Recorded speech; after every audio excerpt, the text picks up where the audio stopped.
ಸುಂದರ ರೂಪ. ಹೌದು ಅಲ್ವಾ? ಮಹಿಷಿ ಚಂದ ಇದ್ದಾರೆ. ಆದ್ರೆ ಏನು ಮಾಡೋಣ, ಈ ರೂಪ ಬಂದ ಕ್ಷಣವೇ ಈಗ ರಗಳಿಲ್ಲ. ಏನು ಇಳೆಯ ಕಾಮುಕರು ನೋಡ್ಲಿಕ್ಕೆ ಆಹಾ ಯಾರೂ ನೋಡ್ಲಿಕ್ಕಿಲ್ಲ. ಹೌದು ಅಂತ ರೂಪ ನನ್ನನ್ನು ನೋಡುವುದು ಬಿಡಿ, ಈ ಕಡೆ ತಲೆ ಹಾಕಿ ಮಲಗಲಿಕ್ಕಿಲ್ಲ. ಹತ್ತಿರ ಬರ್ಲಿಕ್ಕೆ ಹಾಗಾಗಿ ಇದು ಒಳಿತಾಯ್ತು. ಆದ್ರೆ ಹೊಟ್ಟೆ ಹಸಿವು ಸಹಿಸುವುದಕ್ಕೆ ಸಾಧ್ಯವಿಲ್ಲ. ಏನು ಮಾಡೋಣ? ಮುನಿಯಾಗ ಮಂಟಪ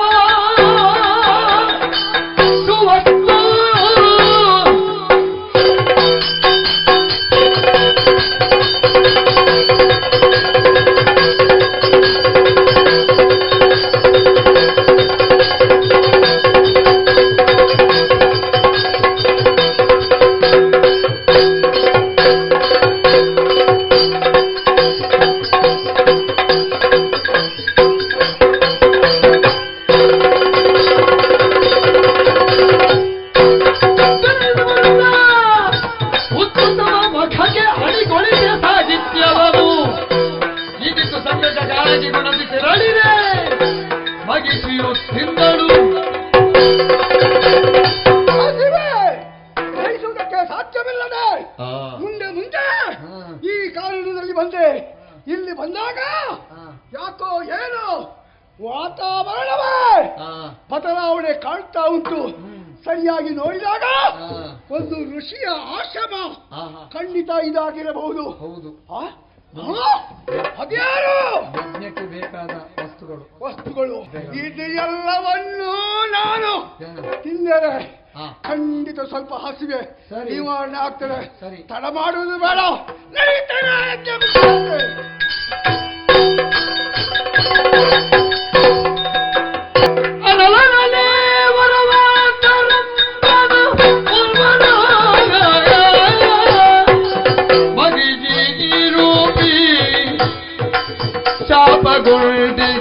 ಲಲನೆಯಿತ್ತನು ಬೆನ್ನಗಿಸಿ ಯಾಗುತ್ತ ಸಂಚರಿಸುತ್ತಿದೆ ವನದಿ.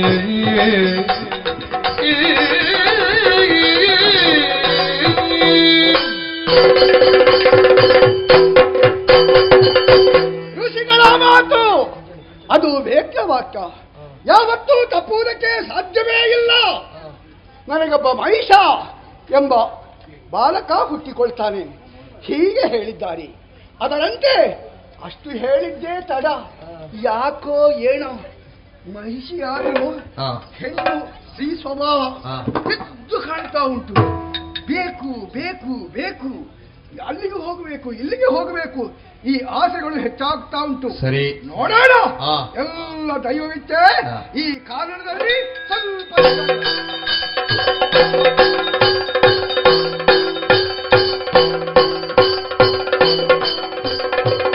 ಬಾರೆ ನನ್ನನ್ನು ಮದುವೆಯಾಗಿ ಬಾರೆ. ಕಾಮಸುಂದರ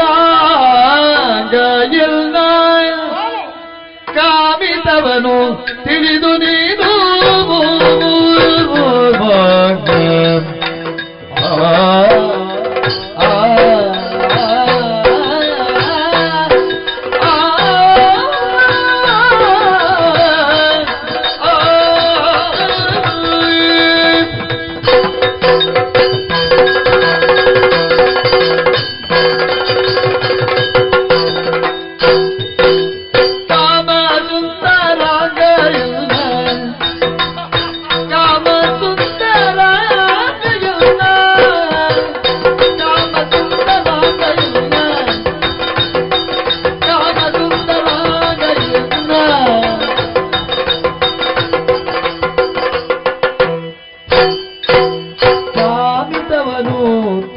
ನೀನು ಎನ್ನ ಕಾಮಿತವನ್ನು ತಿಳಿದು ನೀನು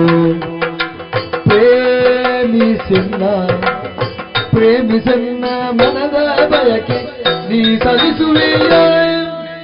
ಪ್ರೇಮಿಸನ್ನ ಮನದ ಬಯಕೆ ನೀ ಸಲ್ಲಿಸುವೆಯ.